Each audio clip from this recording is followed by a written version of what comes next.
Salut les bladers, c'est Ryuk, et aujourd'hui on va se faire l'unboxing du B154 DX Booster Imperial Dragon Ignition Dash. Il s'agit du premier DX Booster, cela signifie qu'il n'y a pas de lanceur, d'où le booster, mais il y a un bonus, d'où le DX. Ici, c'est la présence du driver électronique Ignition Dash. L'arrière de la boîte nous présente la toupie, ses pièces et ses fonctionnalités. Mais bon, c'est assez schématique et de toute façon, je vais tout vous expliquer dans la vidéo. Sans plus tarder, ouvrons cette boîte. Donc voilà le contenu du pack. Et je vais tout de suite commencer par le layer. Il est composé d'une Gatinko chip Dragon. Même si elle porte le même nom que l'ancienne chip, elle est différente au niveau des dents. Elles sont au nombre de 3 et plus hautes. D'ailleurs, pour la différencier de son ancêtre, l'abréviation est DR. Puis, la deuxième pièce est la base Imperial. Tout comme Lord, elle est fusionnée avec le weight, on retrouve donc du métal dessus. Si on la regarde de profil, on s'aperçoit qu'elle est composée de 3 étages. À la surface, on a une partie blanche avec de la peinture et du métal. Juste en dessous, on a 4 lames dorées prises en sandwich. Et donc, la dernière partie située en dessous est en plastique bleu avec 4 coins en caoutchouc rouge. Cette base possède un gimmick. Il est possible de changer sa configuration en bougeant les lames dorées. Comme vu précédemment, la base possède 4 lames, mais seulement 2 d'entre elles servent à effectuer le changement de mode. En position initiale, les 4 lames sont bloquées. Il s'agit du Normal Mode. Lorsqu'on vient déplacer les 2 lames d'un cran, on débloque les 2 autres lames qui peuvent maintenant bouger en coulissant légèrement. Leur mouvement est retenu par un ressort, il s'agit du Bound Mode. Lorsque l'on vient déplacer les 2 lames initiales d'un cran supplémentaire, on fait apparaître de façon plus prononcée les 4 coins de caoutchouc de la partie inférieure. C'est le mode Ultimate. Aussi dans ce mode, les lames à ressort sont toujours débloquées. Globalement, cette base est assez ovale et présente quelques gros points d'impact clairement designés pour l'attaque. Concernant le driver, il s'agit de Ignition Dash. C'est le deuxième driver électronique de Beyblade Burst chez Takara Tomy, le premier était hybride, sorti dans le set B153 sur Regalia Genesis. C'est un driver qui combine à la fois disque et driver. C'est pour ça qu'il a du métal autour.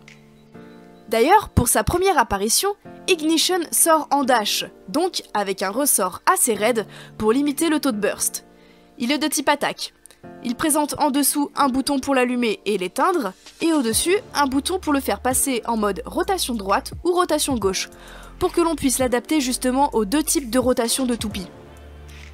Concernant son mouvement, c'est préférable que je vous en parle lors du test dans le stadium. Voilà à quoi ressemble la toupie une fois montée. Elle est sublime. Mais sérieusement Takara, pourquoi vous avez mis des stickers? Il n'y en a clairement pas besoin là! On a bien sûr aussi un outil pour démonter le driver et changer les piles, et une notice. Concernant les clics et le taux de burst, j'aimerais vous montrer quelque chose. Même munie de grosses dents sur sa chip et d'un driver dash, cette toupie est très facile à dévisser. Mais pourquoi? Y a-t-il un défaut? Eh bien non, ça vient de la base. J'en ai jamais parlé sur ma chaîne lors des tests et des unboxings, mais les bases interviennent aussi dans le taux de burst. Un exemple vous rendra l'explication plus simple à digérer. Ici, on a Imperial, et il est facile de constater que, une fois la Gatinko chip fixée, ses dents ressortent beaucoup moins que sur une autre base. Cela aura donc pour effet comme des petites dents au final, donc les clics ne sont pas très compliqués à faire sauter. En construisant un combo récemment, j'ai été assez choquée. J'ai mis la Gatinko chip Bahamut, qui a de très petites dents, sur la base Zwei, et les clics avaient l'air très clairement plus durs que sur le layer d'origine de Dread Bahamut. Donc, pour en revenir à Imperial, on est tout à fait en droit de se demander s'il y a vraiment une Gatinko chip qui va améliorer le taux de burst, car j'ai peur qu'avec de tels reliefs, une toupie munie d'Imperial se fasse exploser très vite. Après, seuls les tests pourront nous le dire. En parlant de tests, on va tout de suite passer dans le stadium. Donc c'est parti les bladers, on se retrouve donc pour le test de Imperial Dragon dans le stadium. D'abord toute seule pour comprendre le mouvement de son driver, puis on va faire quelques battles. Allez, c'est parti, hyper vitesse. Le mouvement s'active et fait tourner Imperial Dragon vers la gauche. Puis il repart vers la droite, donc son sens de rotation normal, ce qui fait que ça ne fait pas trop perdre d'endurance non plus, puisqu'après ça la refait accélérer et c'est ça ce qui est assez intéressant. Donc Imperial Dragon va vraiment pouvoir donner des coups dans les deux sens et venir bouger son adversaire. Là elle fait le tour du stadium parce qu'elle a personne à toucher, mais je pense que tout à l'heure ça se verra un peu mieux. Notons aussi que comme le driver hybride, du fait de son accélération, c'est un driver du coup qui conserve quand même pas mal d'endurance. Et là, le mécanisme vient de se désactiver et Imperial Dragon a rejoint le centre.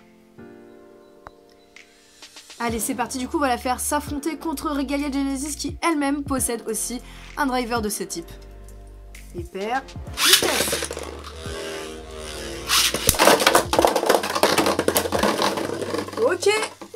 Ok. Hyper vitesse.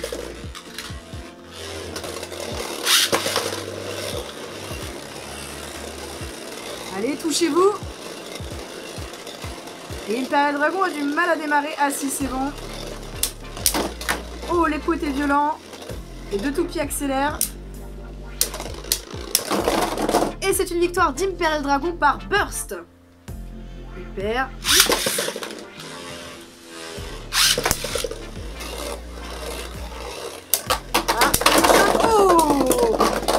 Victoire de Regalia Genesis qui a Burst Imperial Dragon. Hyper vitesse.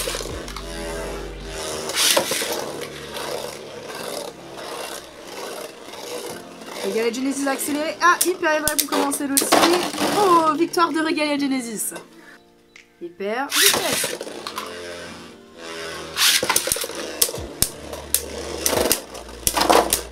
Oh, ça c'était violent.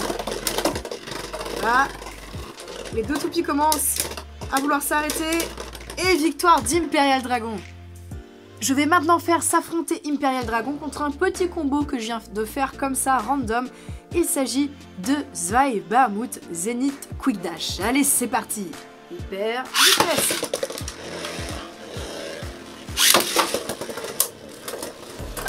Oh, Zwei Longinus part à la chasse de Imperial Dragon. Qu'elle va exploser s'il y a un burst. Oh, Imperial Dragon est sortie et elle est revenue dans l'arène. Hyper vitesse. Oh, les chocs sont très violents. Et Zwei Bahamut vient d'éjecter Imperial Dragon. Hyper vitesse. Ah, Zwei Bahamut est venu déstabiliser Imperial Dragon. Et oh, c'est une contre-attaque. Victoire d'Imperial Dragon. Du coup les bladers, je pense m'arrêter là pour cette vidéo. Dites-moi ce que vous en avez pensé en commentaire. Moi en tout cas, j'adore. Vraiment, j'adore. Je la trouve déjà jolie. Et en plus son driver, je les trouve intéressants. Au début j'avais quelques réticences concernant les drivers électroniques, que ce soit celui de Regalia Genesis ou Imperial Dragon. Mais au final ils sont assez intéressants à jouer et assez drôles. Ça apporte une variable aléatoire au combat. Et c'est plutôt fun à jouer. Voilà, du coup je vous laisse là-dessus les bladers et à plus pour de prochaines vidéos.